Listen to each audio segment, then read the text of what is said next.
Vamos falar um pouquinho sobre os métodos sintéticos. Vamos lá? Vou abrir aqui a tela para vocês. Os métodos sintéticos, que vai da parte para o todo. Ó, gente, os analíticos, ele faz o quê? Ele é do todo, ou seja, é o texto, são palavras, frases. A gente vai alfabetizar a criança dessa forma. Ela já vai ter contato com revistas, ela já vai ter contato com jornal, com várias coisas escritas, e ali você vai tentando levá-la para a alfabetização. Os métodos sintéticos já são diferentes. Eles vão da menor parte, digamos assim, para o todo. Da parte para o todo, o método da soletração, que seria o quê? Nome de letra. A, B, C, D, E, F. Então, você vai lá e fala para a criança da seguinte forma, né? Você fala assim, ó, F mais A, não é? Já viram? Aí a criança responde F, A. M mais A, seria má, né? Mas a criança, quando está aprendendo, ela fala MA. É o método da soletração. Os métodos silábicos é você aprender pelas sílabas, tá? Você vai ensinar as sílabas. É o famoso caminho suave. Quem lembra aí a cartilha Caminho Suave, gente? Eu aprendi pelo caminho suave. Qual que é o problema do método silábico?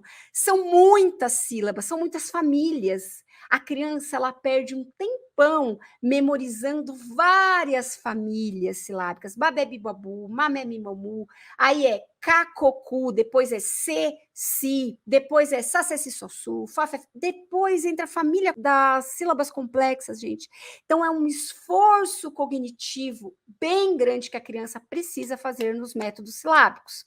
E aí, os métodos fônicos seria a gente pensar no som dos fonemas e depois fazer a relação fonema grafema. Então, aqui é da parte para o todo, da letra para a sílaba e depois para a palavra, que no caso, o método da soletração, que faz a criança treinar as letras. O silábico, da sílaba para as palavras. A criança precisa decorar as sílabas. E o fônico, que tem a ver com os sons dos fonemas e depois, posteriormente, o código, o princípio alfabético, que é a criança fazer os sons de cada letra do alfabeto. Então, ó, esses métodos, com exceção do fônico, eles não são bons, mas eles são melhores do que o global. Os sintéticos ainda são melhores do que o global. Entre o silábico e o global, gente, com certeza o silábico é melhor. Os métodos fônicos, e aqui por que eu estou usando no plural? Porque existem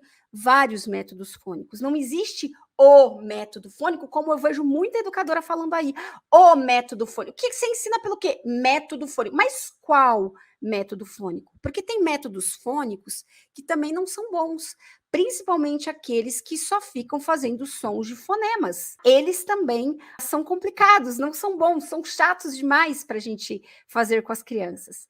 Melhor até seria falar, ao invés de método fônico, abordagem fônica, ou seja, o fônico está lá dentro da abordagem. E são as abordagens que partem, então, dos menores sons das falas, que são os fonemas, porque isso é o que as letras representam. As letras representam o quê? Fonemas. Aí é muito engraçado. Eu já vi também educadora falando assim, muita gente, né, muita educadora que detesta, porque geralmente quem faz pelo método global, geralmente eles têm assim quase que uma coisa com fonemas, com falar sobre abordagem fônica, porque fala assim, é impossível, já vi uma educadora falando assim, ó, é impossível pronunciar fonemas, eles são impronunciáveis, apenas as fonos conseguem. Aí eu pensei, meu Deus, se é impronunciável para os seres humanos, as fonos são ETs, elas são de outro mundo, porque elas conseguem pronunciar.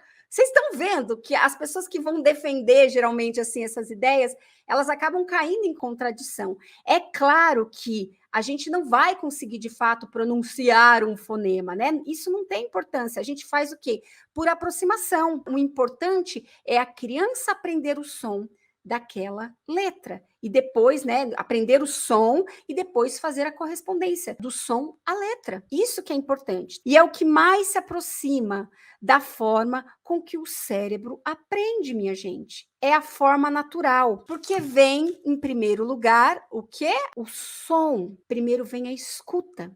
E aí eu preciso dizer aqui novamente para vocês, a base é a base da vida humana. O neném não nasce falando, mas ele nasce escutando. Inclusive, a mãe com 5 meses de gestação, na sua 20ª semana ali, o bebê já está escutando dentro da barriga da mãe. Então, olha só a sabedoria, olha o natural. O natural o quê? É o escutar. É o escutar primeiro. Então, primeiro a criança vai escutar. Ela vai passar um tempo da sua vida escutando. Então, ela vai nascer, ela está escutando vozes, a mamãe falando, a mamãe cantando, a mamãe conversando com ela quando vai trocar a fralda. Depois, quando a criança ela já escutou um tempo, ela começa o quê? A balbuciar, porque ela quer falar, não é? Ela quer falar, ela está ouvindo, ela quer se comunicar, e aí ela começa a falar. E aí, ó, vem o segundo lá, o segundo pilarzinho da nossa pirâmide. Cantar, falar, movimentar-se. Então, a primeira base, que é o escutar ativamente, a gente deveria o quê? Treinar muito a escuta, desde o bebê. E aí, o próximo passo é o quê? Antes de dar um lápis para a mão dessa criança, lá na pré-alfabetização, que é o que muita gente faz, a criança está com 4 anos, já tem gente, vamos escrever um nominho. Não! O que a gente tem que fazer com essa criança? A gente tem que cantar muito para treinar a escuta dela. A gente tem que falar muito com essa criança. A gente tem que ler muito livros, fazer muita leitura em voz alta. A gente tem que movimentar, ela tem que se movimentar. O em atividade aqui para essas crianças não é atividade no papel.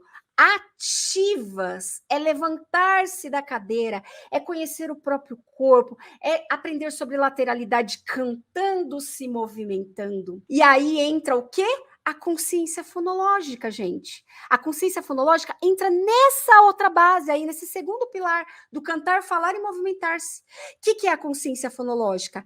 É a manipulação dos sons da fala. Inclusive, a consciência fonológica, um dos níveis é a consciência fonêmica. Então, a criança vai trabalhar os sons, os fonemas, que depois que ela já sabe, que ela já treinou, que ela domina, você vai mostrar para ela o quê? A letra. E aí fazer a correspondência. Ó, sabe aquele som que você sabe, que você cantou, que a gente brincou? Ele tem uma letra, a letra é essa. E aí vai entrar o quê? Na leitura. Porque antes da criança escrever, ela precisa ser um leitor. A escrita, ela vem junto com a leitura, mas a ênfase tem que ser na leitura. Antes de escrever, tem que ler. Já cai por terra a ideia de que a criança começa pela escrita.